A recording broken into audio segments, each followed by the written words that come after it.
માસૂમ બાળકીઓનું શારીરિક શોષણ કરનાર 54 વર્ષીય નરાધમ ચંદ્રકાંત પટેલને કડક સજા ફટકારાઈ છે।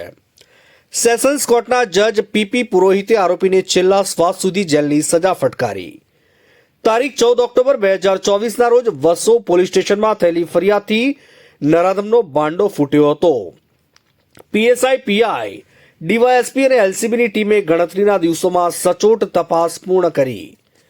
સરકારી વકીલ પ્રેમ તિવારીએ કોર્ટમાં 45 દસ્તાવેજી પુરાવા અને 19 સાક્ષીઓ રજૂ કરી રજૂઆત કરવામાં આવી હતી।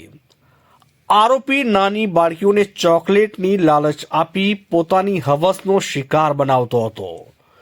ગુજરાત કોમ્પન્સેશન સ્કીમ હેઠળ પીડિતોને આર્થિક સહાય આપવા કોર્ટનો મહત્વનો હુકમ। ખેડા પોલીસ અને ન્યાયતંત્રની સજાગતાને પગલે 4 માસૂમ દીકરીઓને મળ્યો ન્યાય।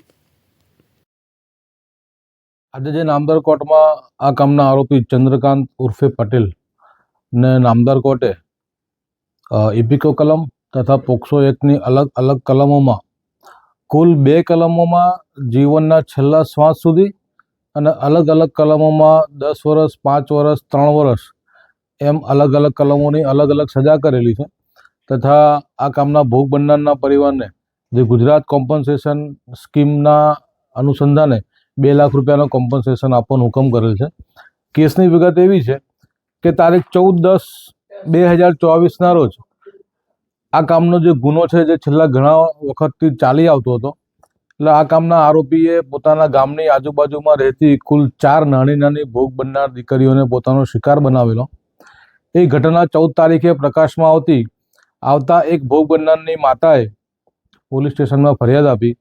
પોલીસને આ કેસની જાણ થતાં ખેડા જિલ્લાનું સમગ્ર પોલીસ ડિપાર્ટમેન્ટ કેસની પાછળ દોડી ગયું, જેમાં આપણા ડીવાયએસપી શ્રી બાજપેયી સાહેબ, તપાસ કરનાર અધિકારી શ્રી ભીમાણી સાહેબ તથા તેમની સાથેના અલગ અલગ જેટલી પણ ટીમો પાડીને તરત જ આ કેસની ઉપર ત્વરિત તપાસ કરીને અને પ્રોપર ઇન્વેસ્ટિગેશન કરીને નામદાર કોર્ટમાં ચાર્જશીટ કરેલું।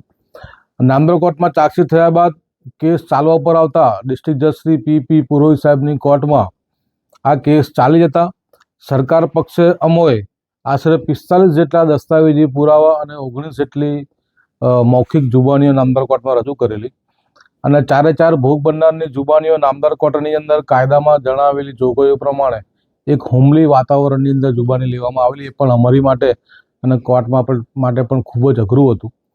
તેમ છતાં તમામ 4 ભોગ બનનારને ન્યાય મળી રહે તે હેતુથી નામદાર કોર્ટે પણ ત્વરિતતા કરીને અને સદરુ કેસ 2024ના વર્ષમાં એનો ચાર્જ ફ્રેમ થયેલ અને ત્યારબાદ ત્વરિત રીતે આ કેસમાં આજ નામદાર કોર્ટે આરોપીને જીવે ત્યાં સુધી છેલ્લા શ્વાસ સુધીની સજા ફટકારી છે। એટલે આ તબક્કે મારી ભોગ બનનારના પરિવાર સાથે પણ લાગણી છે અને આ કેસમાં તપાસ કરનાર જેટલા પણ અધિકારીઓ છે એ તમામને પણ હું ખૂબ ખૂબ અભિનંદન પાઠવું છું।